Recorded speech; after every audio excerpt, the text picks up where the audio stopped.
আলহামদুলিল্লাহ ওয়াসসালাতু ওয়াসসালামু আলা রাসূলিল্লাহ ওয়া আলা আলিহি ওয়া সাহবিহি ওয়া মান ওয়ালা আম্মা বা'দ।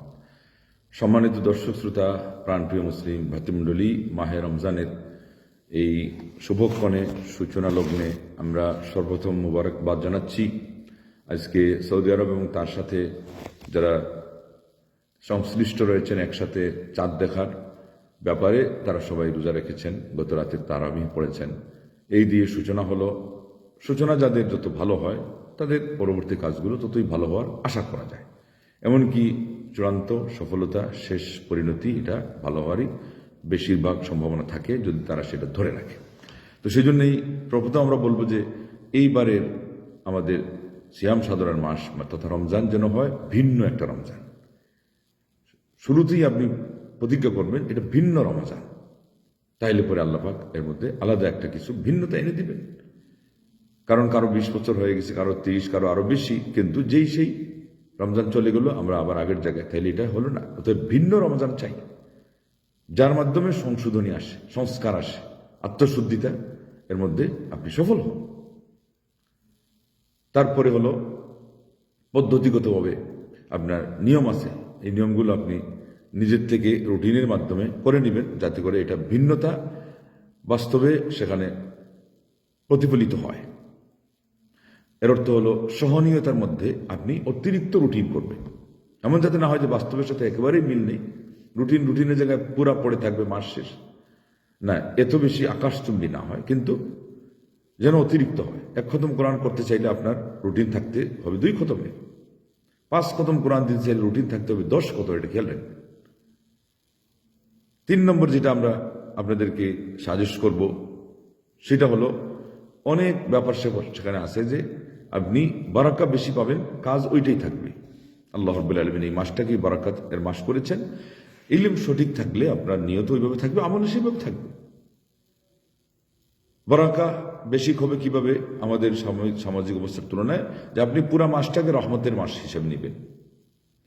3 দশক মিলে পুরা মাস, পুরাটাকেই রহমতের হিসাবে নেবেন, পুরাটাকে ক্ষমার জন্য নেবেন, পুরাটাকে জাহান্নাম থেকে মুক্তির জন্য নেবেন, নিয়ে চেষ্টাও করবেন, আল্লাহর কাছে চাইতেও থাকবেন। ওই হাদিস যেহেতু দুর্বল, সেই জন্য প্রথম দশককে রহমতের জন্য ভাগ করা, দ্বিতীয় দশককে ক্ষমা, তৃতীয় দশকের জন্য জাহান্নাম থেকে মুক্তি, এটা সঠিক নয়। তাইলে ইলম এর মাধ্যমে কিন্তু বারাকা হয়। আর ইলম না জানা থাকলে, সঠিকের জায়গায় ভুল জানা থাকলে মানুষের বারাকা এর দরজা বন্ধ হয়ে যায়। ঠিক তদ্রূপ যারা বলছেন যে 1 নফল 1 ফরজের সমান, আরেক ফরজ 70টা ফরজের সমান, এটাও আরেকটা প্রতিবন্ধকতা। তাহলে এই আমাদেরকে এখান থেকে বঞ্চিত করবে কোন জিনিস? যে ভুল জিনিসটা জানা, এটা হাদিস সহিহ না। বরং সূরা জুমারের 10 নম্বর আয়াতে আল্লাহ পাক বলছেন ইন্নামা ইউওয়াফাস সাবিরুনা আজরাহুম বিগাইরি হিসাব। বেহিসাব আল্লাহ পাক ধৈর্যশীলদের প্রতিদান দান করবেন। তাইলে আপনি ওই বেহিসাব পাওয়ার জন্য বেহিসাব সওয়াবের আশায় থাকলেন, এই 70 আর ফরজ সমান হবে নফল, এটার আশায় থাকবেন না, এটা হাদিস সঠিক নয়। ঠিক তো মোবাইল বন্ধ রাখবেন, একেবারে প্রয়োজন ছাড়া মোবাইল খুলবেনই না, তাইলে দেখবেন যে সময়ের মধ্যে বারাকা আছে। পুরাটাই কোরআনের মাস, যখনই সময় ফ্রি বুঝবে এটা কোরআনের মাস, কোরআনকে আমি সময় দিই।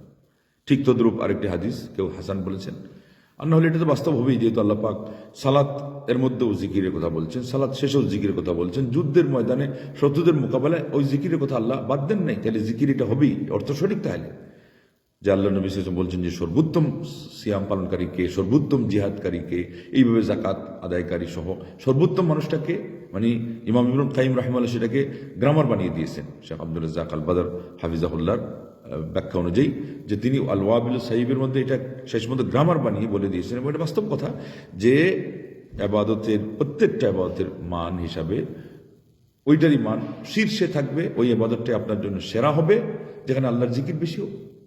আল্লাহু আকবার, আল্লাহর জিকির এটা আমাদের হৃদপিণ্ড, এটা মুসলমানদের সব জিনিসের সাথে এটার সম্পৃক্ততা।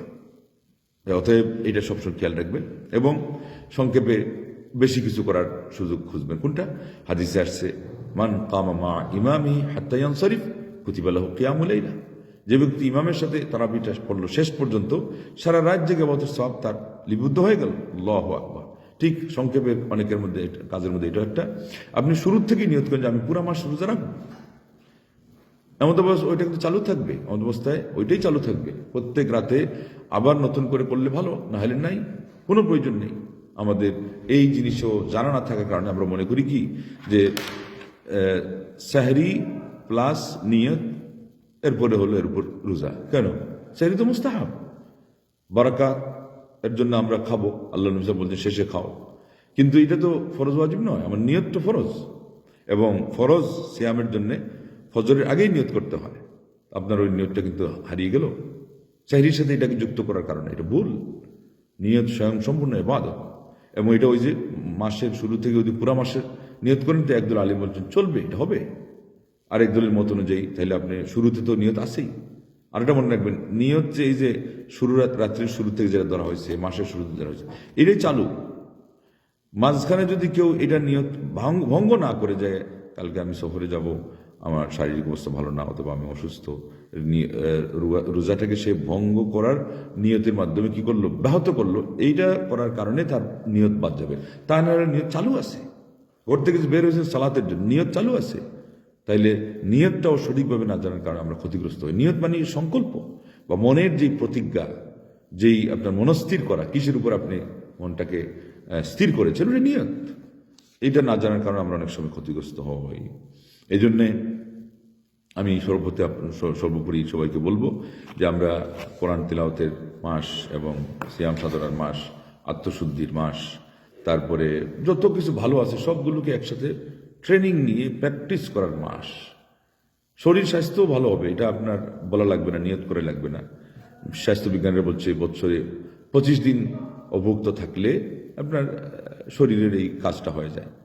একটা ব্যায়ামের কাজ আছে, একটা নিষ্কাশনের কাজ আছে, ওটা হয়ে যায়। তো আমাদের এখানে 29 হলে 29 দিন, 30 হলে পুরো 30 দিন হচ্ছে, এটা তো হবেই। সালাতের মধ্যেও যখন ব্যায়ামের কাজ হয়ে যায়, তো আপনি নিয়ত করতে পারবেন না। নিয়ত করতে হবে আল্লাহর সন্তুষ্টির জন্য, যেহেতু এটা ইবাদত। আল্লাহ রাব্বুল আলামিনের আসমা হোসেন ওসিলা দিয়ে এখন থেকে আমরা সবাই তৌফিক চাই। যারা শুরু করেছি আমরা তো আলহামদুলিল্লাহ ময়দানে প্রদানপণ করেই ফেলেছি। যারা শুরু করেন নাই, কালকে থেকে কেউ হয়তো পরের দিন শুরু করবেন, তাদের এটা আরো ভালো সুবর্ণ সুযোগ যে এখন থেকে দৃঢ় প্রতিজ্ঞ হয়ে তারা কিভাবে আরো অন্যান্য প্রস্তুতি যেগুলো বাকি আছে, প্রস্তুতি এইটার হবে। প্রস্তুতি কম খাওয়ার হবে, প্রস্তুতি বেশি খাবারের নয়। সেই জন্য এই বাড়তি ঝামেলা নিয়ে যে মানুষ সময় নষ্ট করে, এদের রোজার মূল উদ্দেশ্যই নষ্ট হয়ে যাওয়ার সম্ভাবনা থাকে, আশঙ্কা থাকে।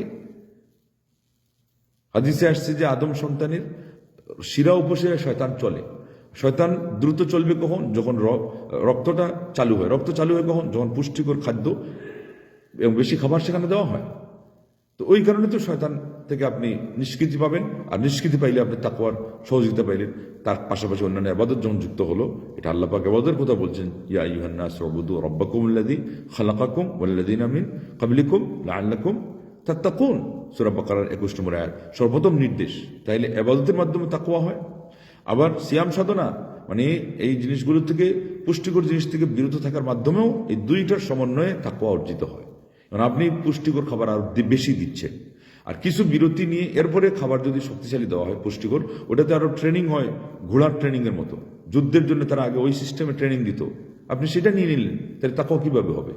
ঠিক অন্যান্য ইবাদতে আপনি গাফলতি যদি করেন, জামাতে সালাত পড়া থেকে পিছিয়ে থাকেন, কোরআন তিলাওয়াতের থেকে অমনোযোগী থাকেন, সব সময় নেট নিয়ে ব্যস্ত থাকেন, ওই যে মোবাইলের কথা বললাম, তাইলে আপনার তাকওয়া নিজেই সর্বনাশ করে দিয়েছেন। অঙ্কুরেই আপনি আপনার যে আসল যে উদ্দেশ্যে সিয়াম সাধনা করার কথা, সেটাকে আপনি বিনষ্ট করেছেন। অতএব সিয়াম শেষ হয়ে যাবে, মাস বিদায় নিয়ে চলে যাবে, আপনি যেই সেই থেকেই যাবেন, যেভাবে আমাদের অনেকের জীবনের 20 থেকে 30, 40, 50 বছর চলে গেছে।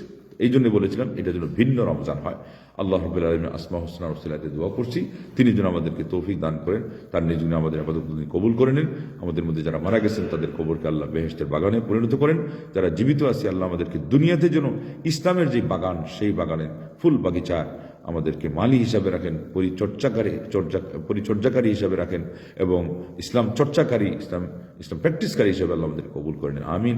ওয়া আখিরু দাওয়ানা আনিল হামদুলিল্লাহি রাব্বিল আলামিন। আসসালামু আলাইকুম ওয়া রাহমাতুল্লাহি ওয়া বারাকাতুহু।